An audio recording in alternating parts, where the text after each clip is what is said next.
Okay, now we will discuss method of gas chromatography. We'll see how this chromatography is performed and what are different components and their functions. So conditions, first of all, they're optimized for gas chromatography so that we can have better separation and analysis. Then factors which affect the process of separation in gas chromatography, they include temperature of the column. With increase in temperature, there is more separation, sample may be decomposed.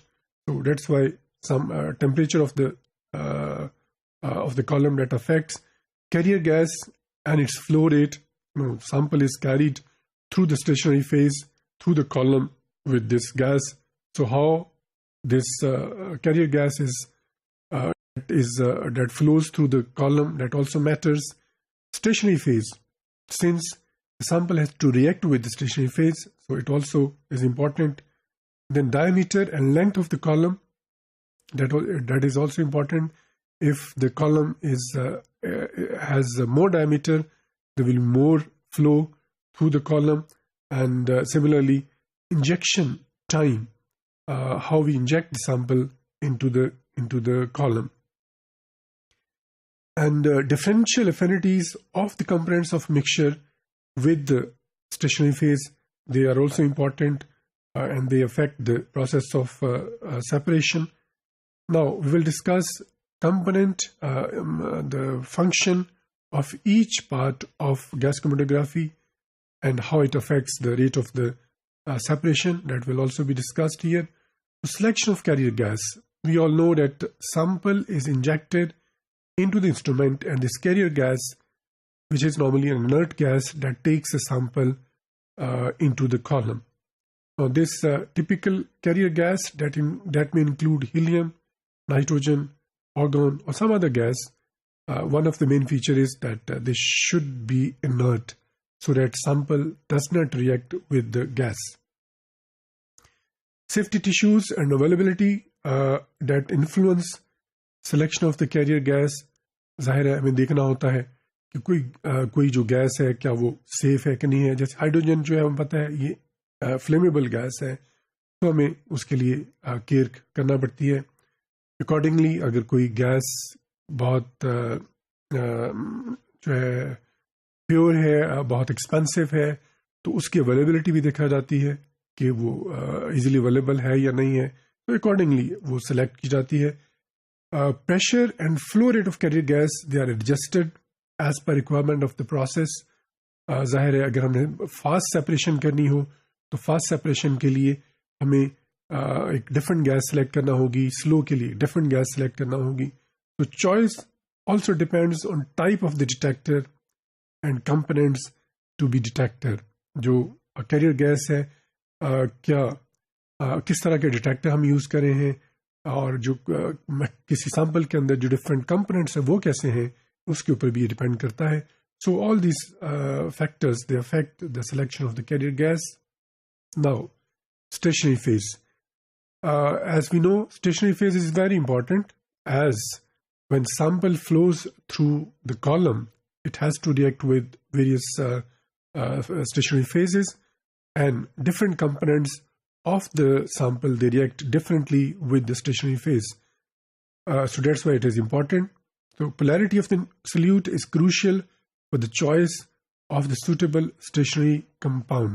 अगर sample हमारा polar हो तो accordingly हमें polar stationary phase select करना होती है, और अगर सैंपल हमारा नॉन पोलर हो तो हम non polar stationary phase select करते हैं. More soluble samples will spend more time into the stationary phase, while less soluble ones will spend most of their time in the gas, in the mobile phase. Common stationary phases which are used in open tubular columns are propyl phenyl dimethyl polysiloxane, then there is carbovex, polyethylene glycol, and so on. So there are different types of stationary phases which are used, and that's why stationary phase is important. Now, selection of the column. This column, that is a place where stationary phase is packed or which is coated with some stationary phase. So ज़ाहिर है उस हवाले से important है. Column की आमतौर पे दो टाइप्स होती हैं. इसमें वॉल कोटेड ओपन ट्यूबुलर, जैसे नाम से जाहिर है, these are capillary tubes that have a thin layer of the stationary phase coated along the column walls. और चूंकि ये ओपन है इसलिए इसको हम wall coated open tubular column कहते हैं. Then this spot coated open tubular.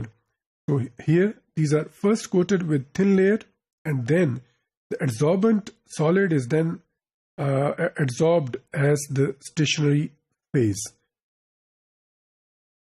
Selection of the detectors. Different detectors will give different types of analysis.